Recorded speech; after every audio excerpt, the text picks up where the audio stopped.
நம்முடைய சமுதாயத்தில் மார்க்க அறிஞர்களை மௌலானா என்று அழைக்கக்கூடிய வழக்கம் இருக்கிறது. சமீப காலமாக மார்க்க அறிஞர்களா இல்லாம தப்லீகில போனவங்க, பெரிய தாடி வச்சிருந்தவங்க, பெரிய ஜிப்பா போட்டவங்களா இருந்தா அவங்களையும் மௌலானான்னு என்ன செய்யறாங்க, இப்ப சொல்ல ஆரம்பிச்சிருக்கிறாங்க. இந்த மௌலானா என்பதற்கு என்ன அர்த்தம் அப்படின்னா, அது 3 அர்த்தம் இருக்கிறது. 3 அர்த்தம் மௌலானா வார்த்தைக்கு இருக்குது. மௌலானா என்பது 2 சொல்லுடைய இணைப்பு தான் மௌலானா. மௌலானாங்கிறது ஒரு சொல்லு இல்ல. மௌலாங்கிறது ஒரு சொல்லு, நாங்கிறது ஒரு சொல்லு. நான்டா எங்கள் ரப்பனா, எங்கள் இறைவன். ரப்புண்டா இறைவன், ரப்பனாண்டா என்ன செய்வோம், எங்கள் இறைவன் இப்படின்னு சொல்றோம் இல்லையா? அந்த மாதிரி மௌலாங்கிற சொல்லு தனி, நாங்கிற சொல்லு தனி.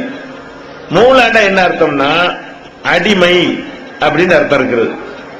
அதே மௌலாவுக்கு எஜமான், இறைவன் அந்த அர்த்தம் இருக்கிறது.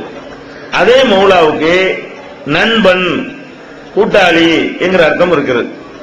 இந்த 3 அர்த்தத்துல தான், எத்தனை அர்த்தம் சொன்னாலும் இந்த 3க்குள்ள அடங்கிரும். இந்த 3 அர்த்தத்துல வச்சு பாத்தீங்க என்று சொன்னா, இந்த மௌலானாங்கிறது எந்த அர்த்தத்துல அவங்க சொல்றாங்கன்னு விளைவிக்கலாம்.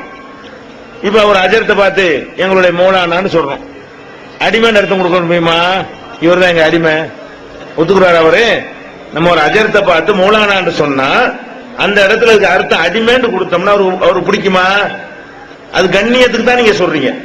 அப்படின்னா எந்த அர்த்தம் இங்க கொடுக்க இயலல?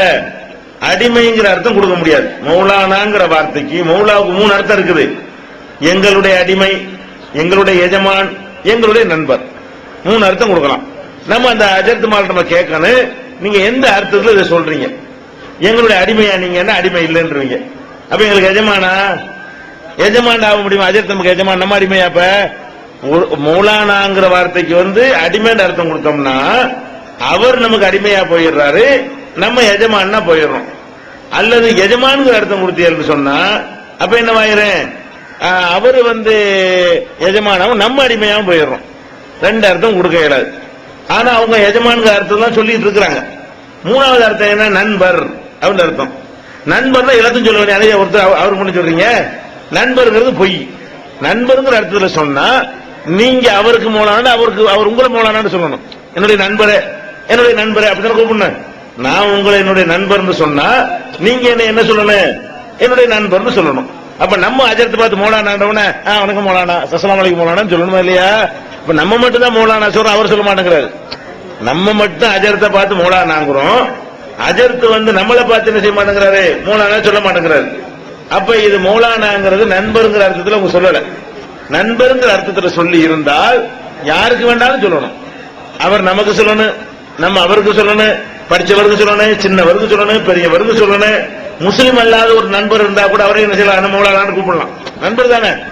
முஸ்லீம் அல்லாத ஒருத்தர் உங்களுக்கு நண்பரா இருந்தா என்ன மௌலானா சொல்லமான்னு கேட்கலாமா இல்லையா?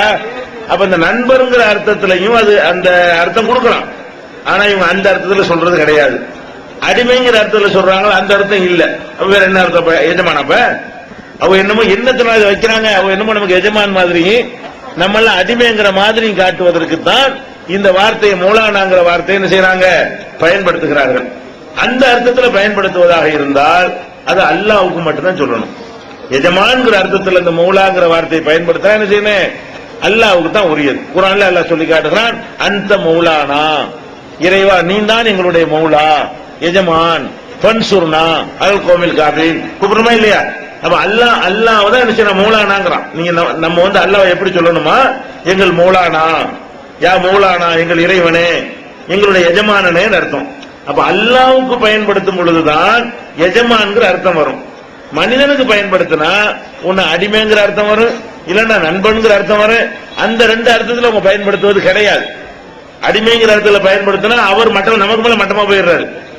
அஜரத்தை பார்த்து என்னையா அடிமை அப்படின்னா எங்கள் அடிமையே என்று கூப்பிட்டார், கோவரமா வர மாட்டேங்குதா? அப்ப இதுல என்ன வழங்கணும், இந்த மௌலானாங்கிற வார்த்தையை அவர் தன்னை இறைவன் மாதிரி நினைத்துக் கொண்டு, அவர் எஜமான் மாதிரி நினைத்துக் கொண்டு, நம்ம எல்லாம் உங்களுக்கு அடிமை மாதிரி நினைத்துக் கொண்டு இந்த வார்த்தையை தங்களுக்கு சூட்டி கொண்டிருக்கிறார்கள். அதனால தான் அவங்க தங்களை மட்டும் மௌலானான்னு சொல்றாங்க, நம்மள மௌலானான்னு சொல்ல மாட்டேங்கிறாங்க. இந்த வார்த்தையை நம்ம என்ன செய்யணும், தவிர்த்துக் கொள்ள வேண்டும். நிஅமல் மௌலா, அவன் தான் எஜமானர்களிலேயே சிறந்தவன், அப்படி எல்லாம் அல்லாஹ் சொல்லி காட்டுகிறான். அதனால இந்த மௌலானாங்கிற வார்த்தை தப்பான பிரயோகம். ரசூல் ஸல்லல்லாஹு அலைஹி வஸல்லம் அவங்கள சஹாபாக்கள் மௌலானான்னு கூப்பிட்டதே இல்லை. ரசூல் ஸல்லல்லாஹு அலைஹி வஸல்லம் இப்படி ஒரு வட்டம் இருந்தால் முதல்ல சஹாபாக்கள் கூப்பிடுவாங்களா இல்லையா? எந்த ஒரு சஹாபியாவது ரசூல் ஸல்லல்லாஹு அலைஹி வஸல்லத்தை பார்த்து மௌலானா அப்படி கூப்பிட்டுருக்காங்களா? கூப்பிட்டது கிடையாது. அப்ப இது இவங்க பிற்காலத்துல அவங்கள பிற மதத்துல எப்படி ஒரு எஜமான் தனம் மத குருமார்கள் வைத்திருப்பார்களோ அந்த மாதிரி ஒரு அடிப்படையில் இது உருவாக்கப்பட்டது. இந்த பழக்கத்தை நம்ம